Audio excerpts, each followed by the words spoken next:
What I want to do today is most of you probably know that Brittany and I had the privilege, along with the team leaders, to go to Shift into Overthrive on Friday down in Seal Beach. And Mark King and Jason Abrams came personally for this, and it was an amazing event. Does everybody on here know who Mark and Jason are? Anybody not know? Okay, so Mark King is our president of Keller Williams International, and Jason Abrams is the vice president.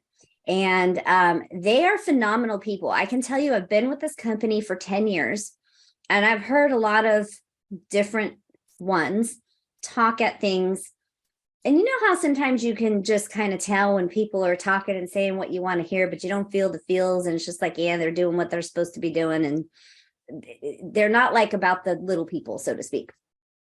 I can 100% say, and I know so many other people, by the way, some of you old schoolers here, and I don't mean that in an age way, but those that have been around PC a while, Michelle Vandersteen also came with us. So that was really exciting to see her.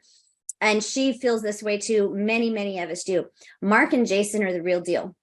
I've had the privilege at some leadership things to meet them in person, and they're for the little people, so to speak. And when they say stuff, they're real. It's not just people coming to talk at you and want to tell you, you know, what's going on in the corporate world, and this is the way you should do it. And I appreciate that. And I've never, ever felt that way before. So getting to go was super exciting. Anyway, so I had taken, they gave us this book, Shift into Overthrive, and it's got all kinds of things of slides that they went over. So what I've done is I took my phone and I screenshotted the ones that were important, and I threw them into a Google slideshow. So excuse the fact that it's not very professional and you can kind of see the back of pages through some things, but I really want to share this information with you. And Martin, some of it you're going to love because there's a few statistics, one of them being on mortgage. So if you want to add anything, feel free to jump in there. So without further ado, let me go ahead and share my screen here. So, so all of this is going to make sense as it comes together. I'm not going over today everything that we learned because it was a lot, but there are some key things that I really want to bring to you. And there's a reason that I'm bringing these to you guys and that they brought them to us. Some key takeaways. And in some of the things that I'm going to go over, this is going to help you, number one, with some questions that you guys even have from time to time about, you know, what's going on with interest rates, what's going on with prices, what's going on with those types of things. And your clients have all those questions and more. So the few slides I've picked to share with you are going to kind of help that conversation. Particularly, is anyone still hearing from their clients, oh my gosh, we're going to have another bubble burst or the bottom's going to fall out, because they're reading headlines and they're not paying attention to the real news. Okay. Excuse me. They talked about that a lot on Friday. You know, people grab the headlines, and but this graph is very, very telling. And this is what we've tried to instill in you guys as agents. And, you know, screenshot this, whatever. This is going to help you be able to talk to your clients about the market and why we do not have to fear a bubble bursting or the bottom falling out or anything like that. So this graph goes back to 1991 and through last year. Okay, the end of last year. You see in 05, 6, 7, where things started climbing quickly, right? Prices. And then you see 9, 10, 11, boom, came back down. And that's where the world said the bubble burst. Okay. Then you notice that prices start coming back up again. And of course, when COVID hit in 21 and parts of 22, prices really skyrocketed quickly, right?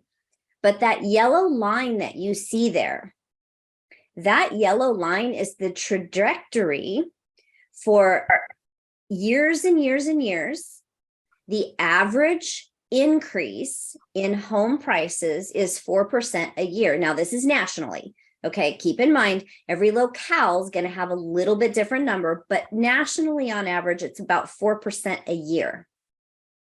So this yellow line shows where we would be if this stuff here hadn't happened, right?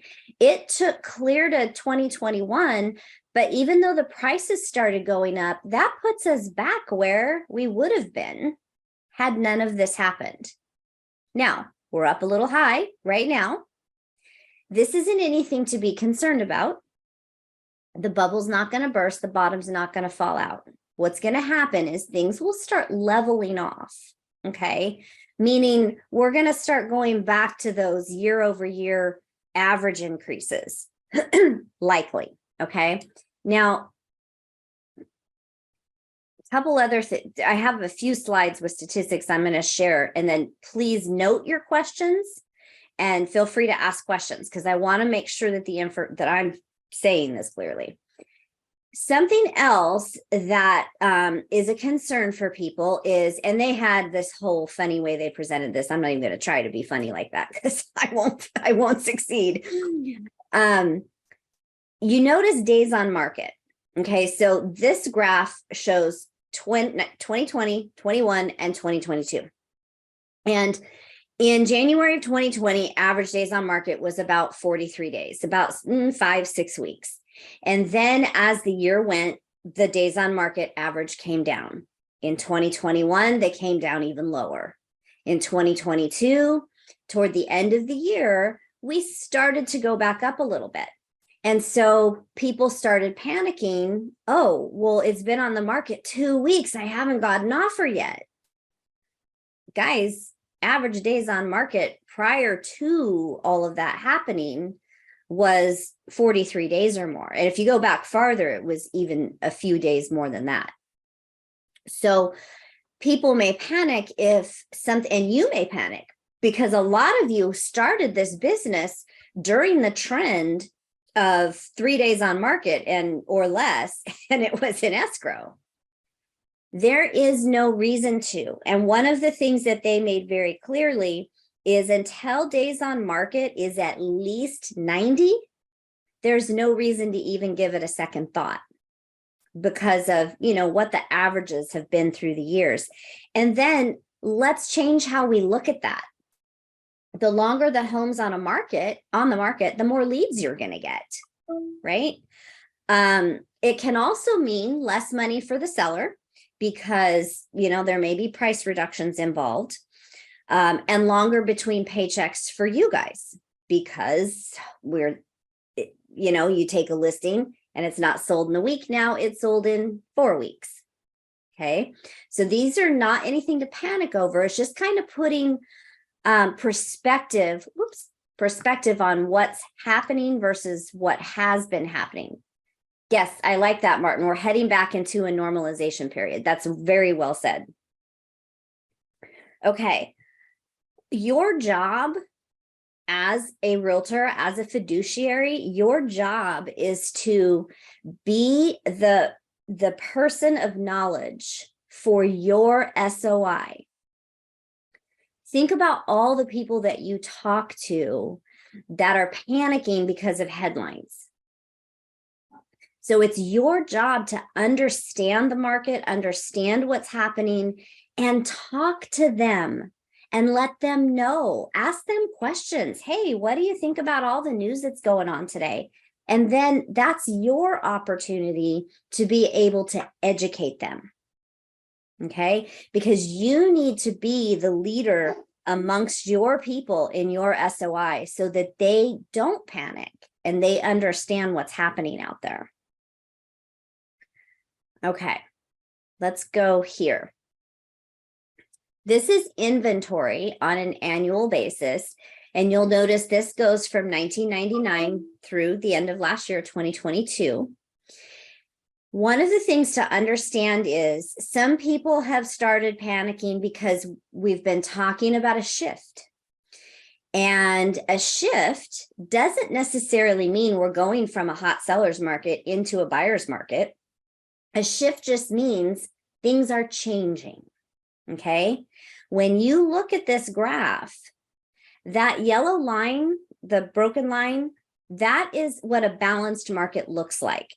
And what's considered a balanced market is when there's 6 months of inventory. Now, does everybody know what I mean or what it means to have a number of months of inventory?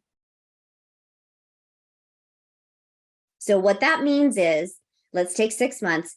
If there's 6 months of inventory, generally, ideally, if not one more listing came on the market, it would take 6 months to sell everything that was listed. Okay. Look at where 2021 got down to 2.3 months of inventory. That was nationally. In a lot of our local MLSs, it was under a month. Okay. End of 2022, 2.5 months of inventory. Where is it a balanced market? How many months? 6 months. Are we anywhere near a balanced market yet? No.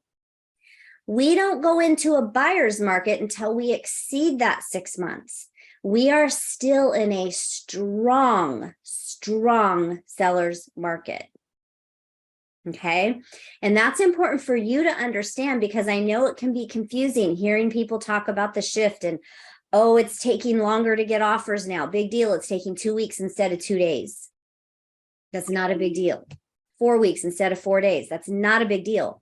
When I started in this business, I started 2 years before this graph. It was in 1997.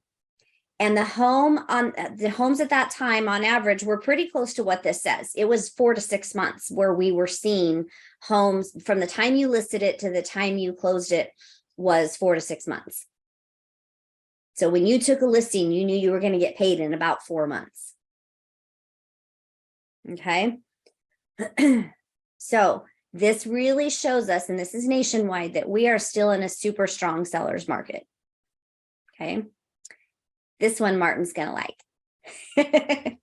And this is one, again, headlines.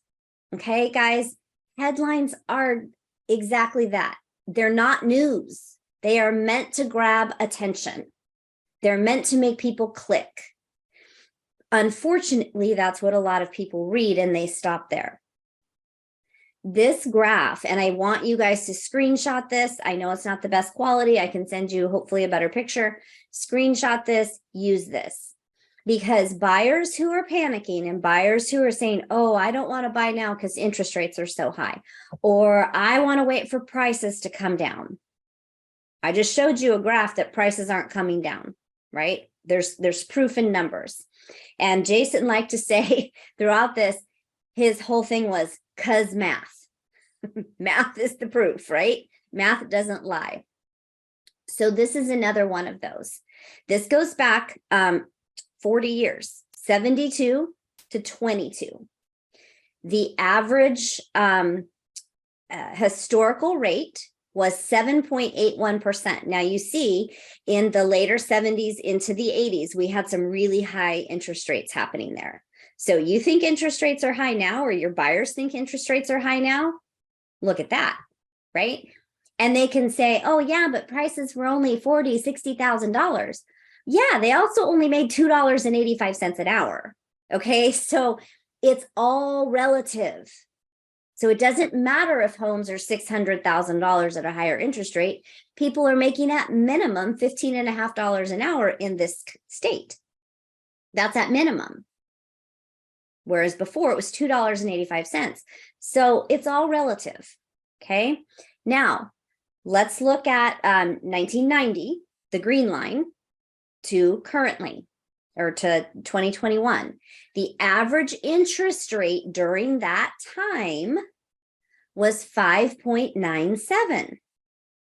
And I've always maintained if it's under 10%, it's a great interest rate. And if it's under 6%, it's a steal. And for a few years, we just got super spoiled. But if the average interest rate from 1990 till 2021 was 5.97, we just were spoiled for a while. The only difference is we're not going to be spoiled for a while. And yet we still are, because look at historical average, 7.81. Martin, correct me if I'm wrong, but I don't even think when things peaked out a while back, they got up to almost 8, right? They got in the 7s, didn't they? They got into the low 7s, yes. I think 7.25 was the highest rate I was quoting several months ago. Yeah, and historically, oops, what happened here? Oop, go back. There we go. Historically, we didn't even top out right now there. So use this graph with your clients. Help them to understand, because when is the best time to buy a house? Now. Yeah, now. When you need to do it. If we wait for the best rate, if we wait for the best price, they're never going to buy a house. They're never going to start building equity. You know, it got to be popular to say, date the rate, marry the house. Well, interest rates are already back down. Where are they now, Martin? Right now, we're hovering the good guy rates in the low 6s. Yeah. So right now we're hovering just barely above the last 20 years of rates on average. So rates are fine, guys. Right. Rates are fine. It's so imperative to show this to your people. And it's important to have this visual, because this is a Freddie Mac statistic. So this is straight from the information we should be getting it from, right? So it's trustworthy. And people need to see things like this sometimes visually. Martin? So Jodi, I just wanted to add, with all of the charts that you're showing, and in my mortgage classes, I always use the analogy of picturing a person walking up the stairs with a yo-yo. We always focus on the day-to-day, the yo-yo going up and down. But what we're not paying attention to is that person walking up the stairs. So I always reflect the yo-yo as being interest rates. And I look at the analogy of walking up the stairs as appreciation and property values. So like you've shown, in both cases, the mortgage rates have been bouncing around significantly, but the appreciation of property has always been going up. There's slight fluctuation with that, but not as much volatility with interest rates. And if you watch that yo-yo, you're never going to make a decision. Watch the person walking up the stairs and watch how high they're going year after year after year. That's a great analogy. I'm going to steal that one, okay? Yours. I love it. I love that. Okay, any questions so far, guys? Okay. Let's go on to here. Wait, we went backwards.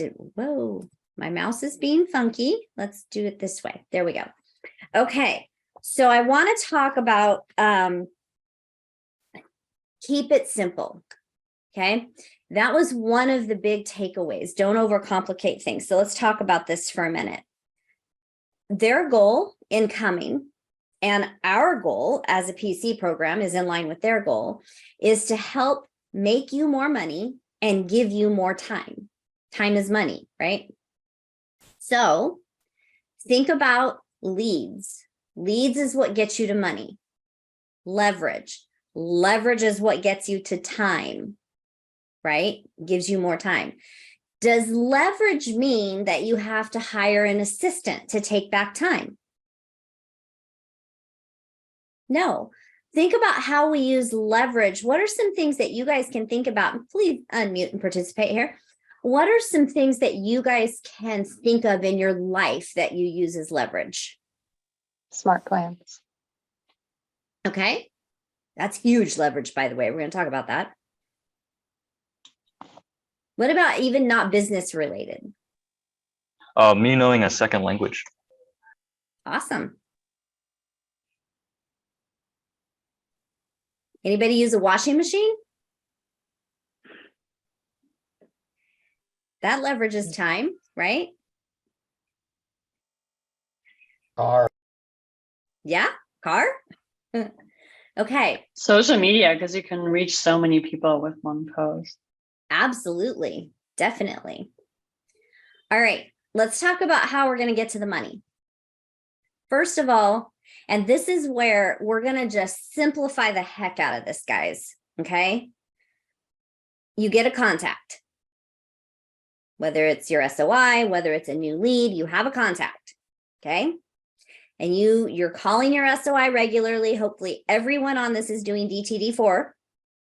The answer should be yes. And if you're not, you're going to commit to starting, right?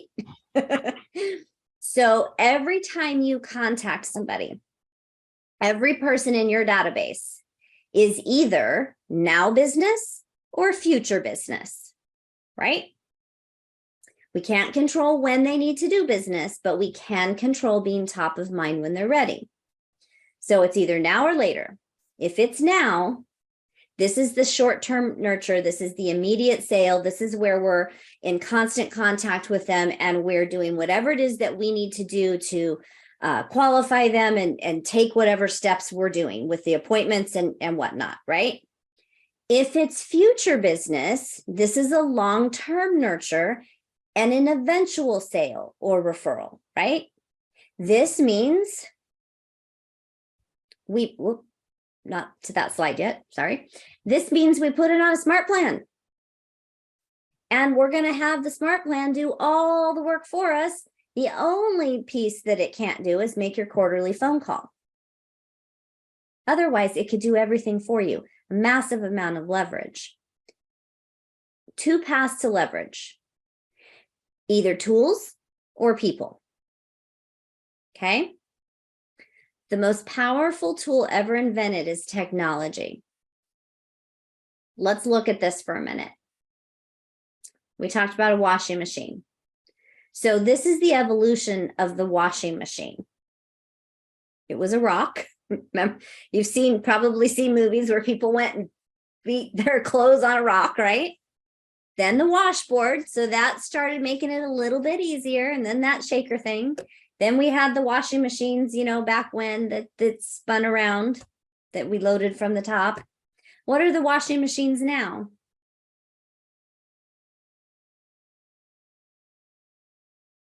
You mean front load and washing machines can sometimes take the place of a dry cleaner now with the cycles they have. They iron our clothes for us kind of with the cycles they have. They do a lot for us. And so they save us time and money. They've essentially become little computers, right? Let's look at the remote. Anybody remember being the remote? so bad. I shouldn't say that. It used to be you had to get up.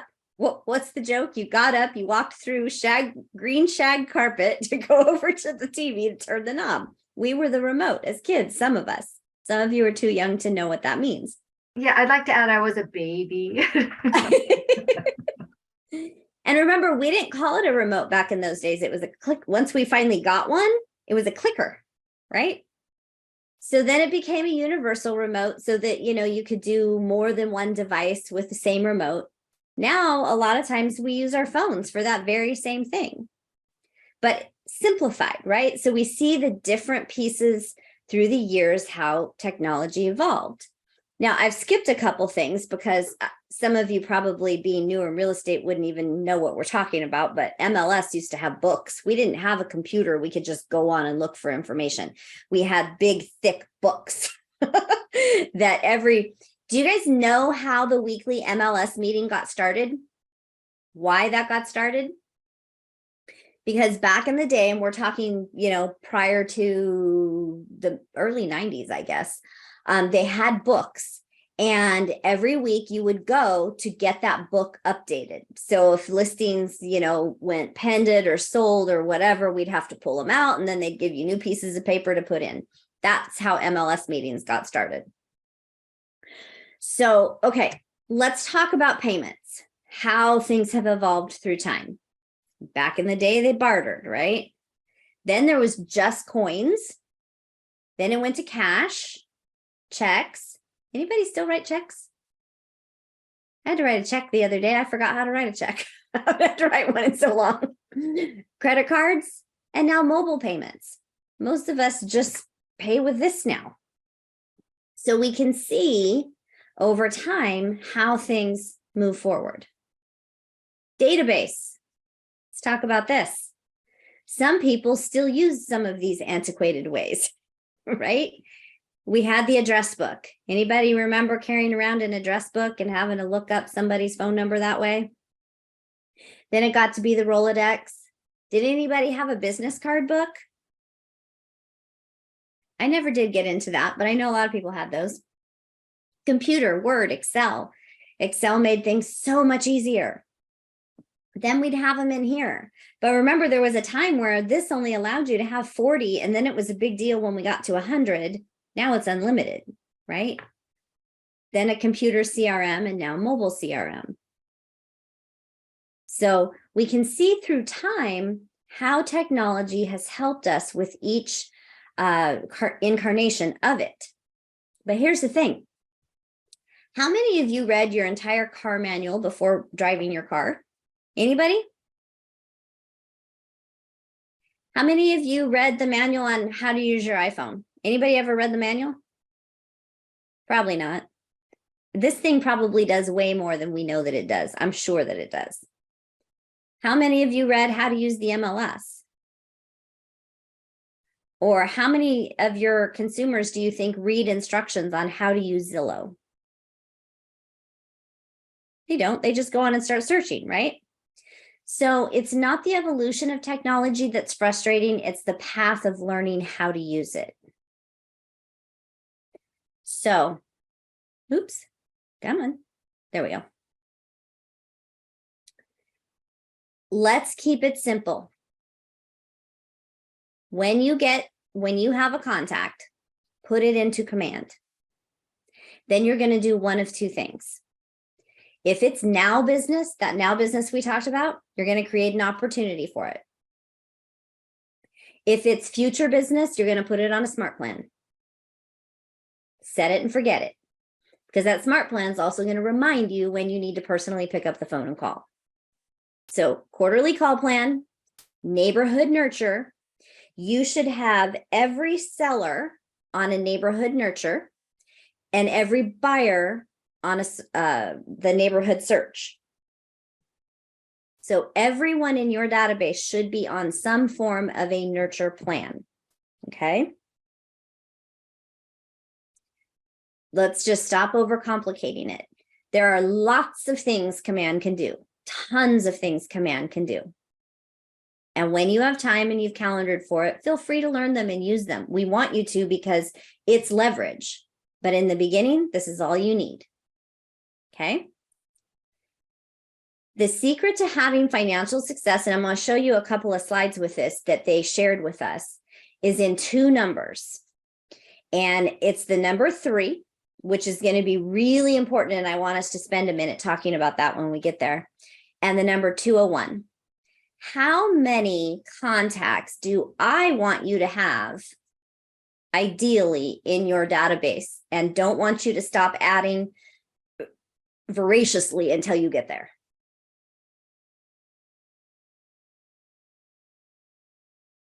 Good. 300? Carlos, 300. Yes, Carlos was doing hand signals. It's okay to unmute talk, guys. Okay. They're saying, oh, Fabi, 300 in the chat. They're saying 201 is what the data shows. And I'm going to show you that. I'm not changing 300, by the way, and you'll see why. I still want you to get to 300. Here's the rule of 3. Okay, so we're going to talk about this first. The rule of 3.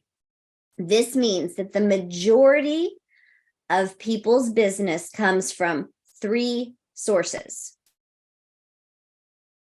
3. What's the first one?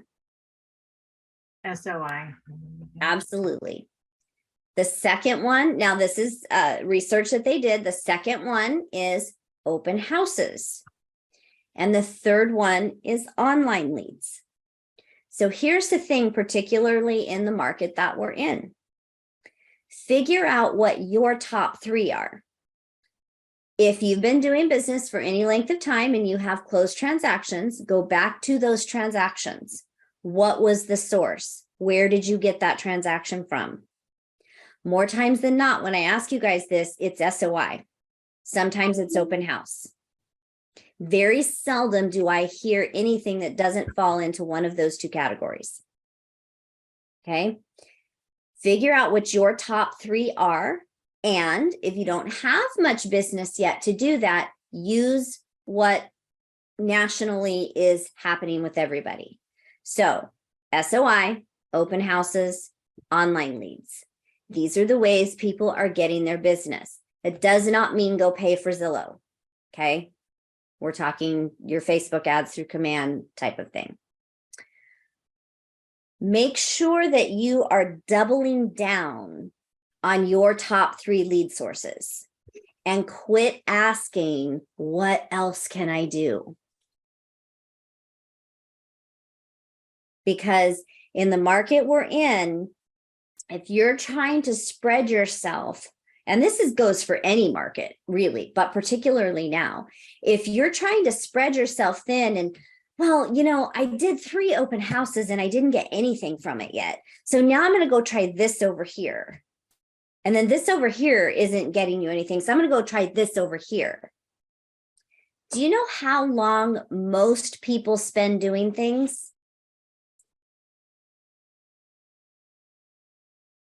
Any guesses? Just long enough to waste your time. Exactly. It's when you start having those thoughts of, oh man, I've been doing this and I'm not getting anything. That's when people stop, and that's when the business halts.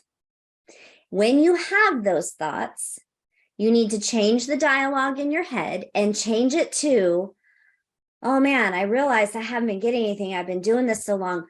That means I'm on the verge of something happening. Because the longer you do it and the more consistent you are, the more results you'll have. Remember Gary Keller's quote I've read to you in the past from the Shift book: time on task over time. Don't try to rush it. Don't try to change it. Don't get creative. Those are not the things that are going to get your business. Follow the models and systems and do the things that are proven to work. And then double down on it. Okay. All right. This is where they came up with 201. So the gray bar is the number of agents, and the red line is the average GCI. Now, this took into account, this particular slide here, simply took into account how many people were in a Keller Williams agent's database. It did not take into account how they were using that database, simply how many people were in it. So if they had 0 people in command, and that was about over 33,000 people had 0, they averaged $14,183 in GCI for the entire year. Anybody live on that? It'd be kind of hard. If they had 1 to 10 contacts, which is over 44,000 of our agents, and mind you, we have 170,000 agents in the company, so 77,500 of them didn't even have more than 10 contacts. That's pretty sad. But if they had 1 to 10, they made 23,674 on average.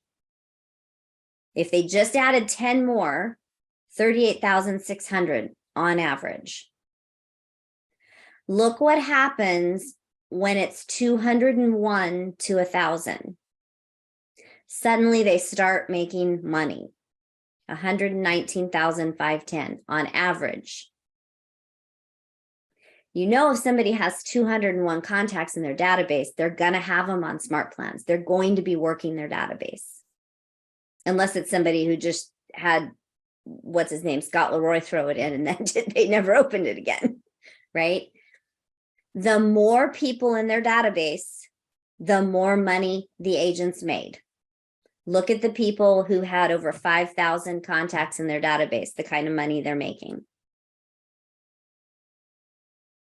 This is simply by putting them in the database and putting them on smart plans.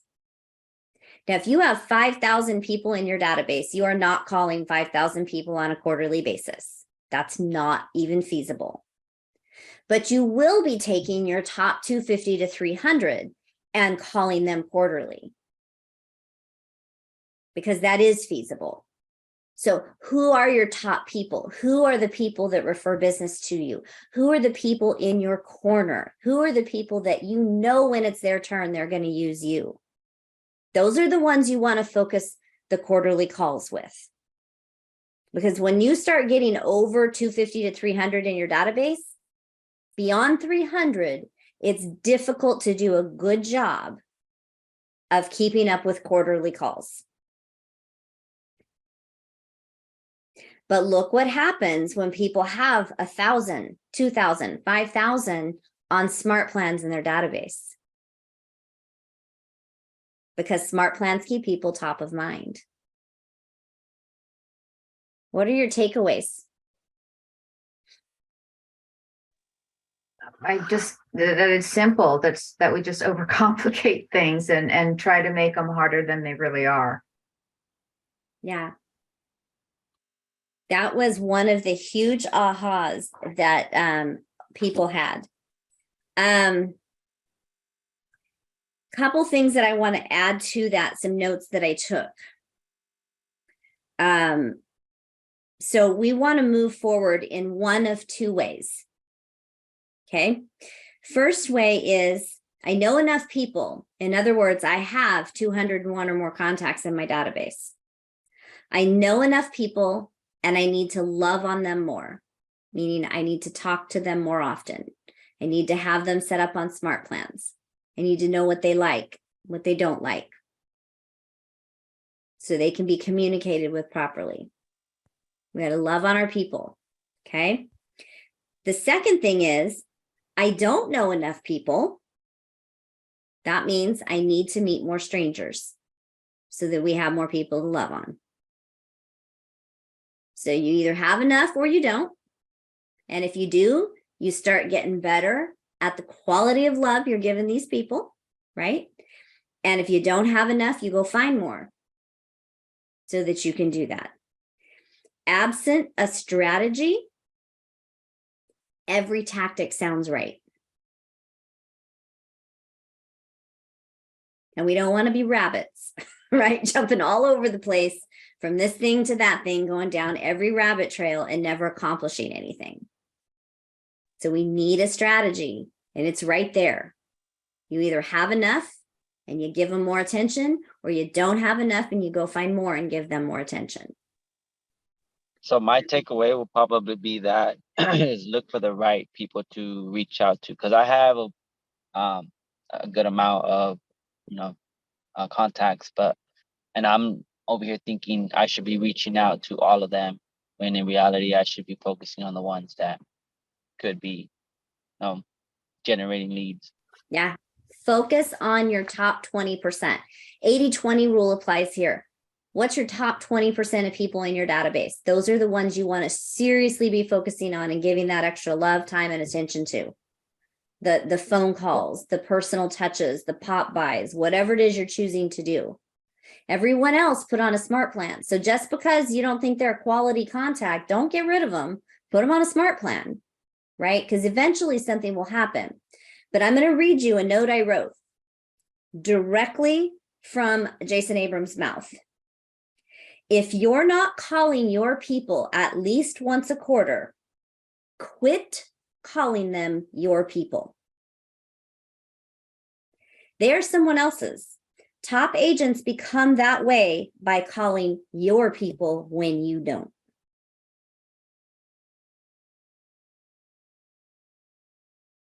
That was a pretty aha moment for a lot of the room.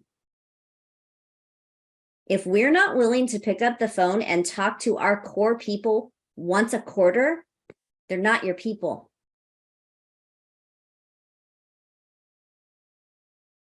I agree, Martin. Reach out to everyone. You don't know who they can refer to you.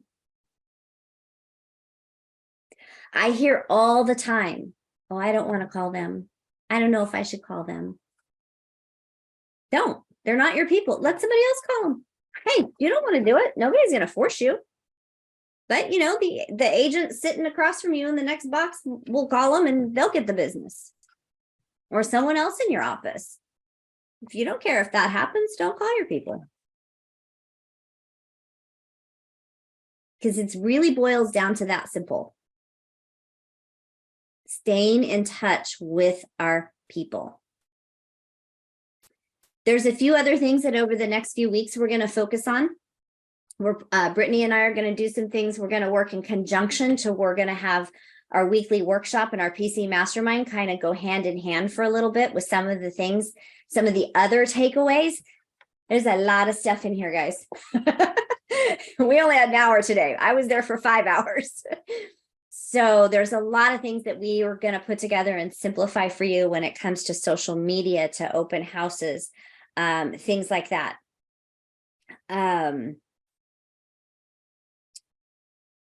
Facebook, they did say the average person spends 52 minutes a day on Facebook, not necessarily in a row. It could be, you know, people have 5 minutes here, 5 minutes there, whatever, but the average person spends 52 minutes a day on Facebook. And so we really want to have you guys target your database on Facebook. And we're going to bring you some things to show you how to do that, because through command, you can target your own database. And so they'll be seeing things in their Facebook feed if you do this right. And so you'll be reaching out to them in ways they don't even know you are. And so and some of the things that are coming, we don't even have access to yet. They're going to be releasing some things at Family Reunion, some new things in command. Some of the things that they're going to be focusing on. Let me see if that was a slide or where it was. That they're going to be bringing to us. Super exciting stuff is coming. Let's see. Oh yeah. Okay. Command technology today is with the ad creation and integrating is Facebook, Instagram, and Twitter. Research that they've shows that Twitter's not a thing anymore. So they are adding by the end of Q1 now, and some of this will be announced at Family Reunion. Facebook and Instagram will stay. That's working very well. They're adding TikTok, or as Jason says, the tickety talk. They're going to be adding Google ads, dynamic ads, and retargeting. So those things will be able to happen through command and through specific Facebook targeting. So, and Instagram and TikTok. And retargeting is, have you ever searched something on the internet? You're looking for something, Amazon or whatnot, and you go out of it, and now all of a sudden on Facebook or everywhere you look, suddenly there it is. Okay, that's retargeting. They are building within command. When you do a Facebook ad, they're going to have auto capture, so to forced capture, and you can choose whether it's, you know, the first time they look, how many things they get to click on before they have to put information in. So let's just say they click on something and they don't put their information in and they go away. Guess what's going to start showing up on their Facebook feed? Their Instagram feed. Valerie? Oh, sorry. I thought you were raising your hand. So some really cool things are coming. So we don't have all the information on that yet. That's a little teaser, things that are coming.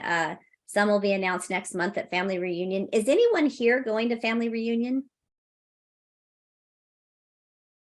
If you can, I know it's a little expensive, but if you can, I highly recommend it. It's very valuable. And if you are unable to this time, think about the future. Think about Mega Camp is always in August. Family Reunion is always in February. Think about planning for next year. Think about budgeting for next year. The cool thing about this year is there's no plane ticket involved because it's in Anaheim. It travels to about 6 or 7 different cities throughout the country because there's only so many places big enough to hold us. So we go to Dallas, we go to Orlando, Vegas, Anaheim, New Orleans. I'm forgetting one. There's another one. Trying to think of where I've been. I'm forgetting one. But anyway, think about that, because not only do you get massive value from these things just by what they bring to us in the form of hearing Gary Keller on the main stage and Jason and Mark and others, There's breakouts that you can choose, that you can specifically choose according to what's going on in your own business. And throughout the 3 days, there's like 6 different breakout sessions. But also you meet people from all over. So referral opportunities. I can't tell you how many people I know around the country just because of going to these things and referrals back and forth. Even being able to help you guys, giving you guys names when you ask me for referrals, because I know people almost everywhere now. And that's very valuable. So if you can't do it this time, please start thinking about future and budgeting, because family reunion is probably the best conference that our company puts on, and better than any other real estate company out there. It's massive value. Okay, any questions, thoughts, comments, ahas? What did you get from today?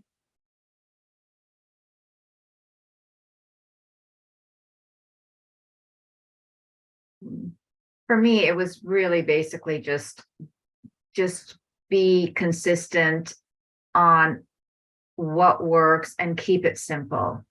Just simplicity and consistency. Yep. That would be the takeaway I hope you guys got. Keep it simple. Quit overcomplicating it. We, as humans, that's what we do. Oh, we've got to be able to do more. We've got to be able to do this or that. Keep it simple. Don't overcomplicate it. Anyone else? Mine will probably be go back to your last transactions, how you got those, and continue doing those, keep it simple, like you said. Yeah, focus on that. Because I know in talking to many of you, like I said earlier, sphere is like high on, it's probably 90% or more of your transactions. Open house is probably the second one. And so really, guys, your sphere and open houses should be your focus. And now you can focus on that by focusing on social media as well. And that's how you're going to get in front of people that maybe you're not doing the quarterly calls to, because they're not in your top 20%, or you're in your top 200 or 300, or however many people you're reaching out to. Social media is huge for reaching people, so don't discount that. And remember the 80-20 rule there too, that shows up everywhere. 80% personal, 20% business. Don't bombard people with, hey, do you want to know the value of your house? Everybody does that. Don't do that. Stand out. Think outside the box. Do something different. I love a video Greg did a while back about his in-laws. You were sitting in front of a fireplace or something. And you told a little joke at the end, and that was really cool. And it was a short video, so that's great. People will watch to the end when you keep it short and simple. Don't try to put on big productions. Just do a 30, 60-second video. Keep it personal.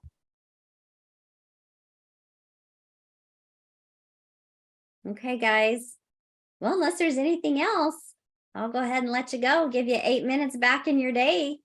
Thanks, Martin, for joining us. You are absolutely welcome to join anytime you want. Our new time is Tuesdays at 1 o'clock. This Very is cool. Thank you, permanent Jodi. time. So is Brian off to his new adventure? Yeah, he Yeah. is focusing on his coaching company, and he has so many things throughout the country he has to travel to now that he just couldn't keep doing this all the time. I'm sure he'll do some guest spots once in a while. He's not gone forever. And those of you that live in Tulare County or at the coast, he lives in both of those places too. So you might even run into him somewhere. But Well, he's still you're very much awesome, a part Jodi. of us. Just you won't see him as often. Well, you're awesome too, so. No, thank you. Yeah, thanks, Jodi. Well, I figured moving to this time slot, I needed to adjust my schedule a little bit with the new year. And, I always tell you guys, we got to make sure that we're doing everything how we should. And so this was perfect because most of you went to Brian's mastermind anyway. So the 2 switches we didn't change your calendars at all. They just helped Brittany and I schedule a lot. So I think it's good because Mondays tend to be also holidays or observed days or whatever. I feel like we've had a lot of Monday things not happen because of holidays. So it's kind of nice to have it on Tuesday. Yeah, thank you. And actually, Valerie, that was part of what factored into this. The weekly workshop is a lot of preparation for Brittany, and she loves doing it. And so it's not as big a deal to miss one of those. And there are a lot of Mondays we miss. This is something that we hate to have to miss all the time. And so that did partially factor into it. So I love that you said that. All right, everybody. Well, have a great day, week, and we will see you soon. Thanks, Jodi. Bye-bye. Thanks, Jody.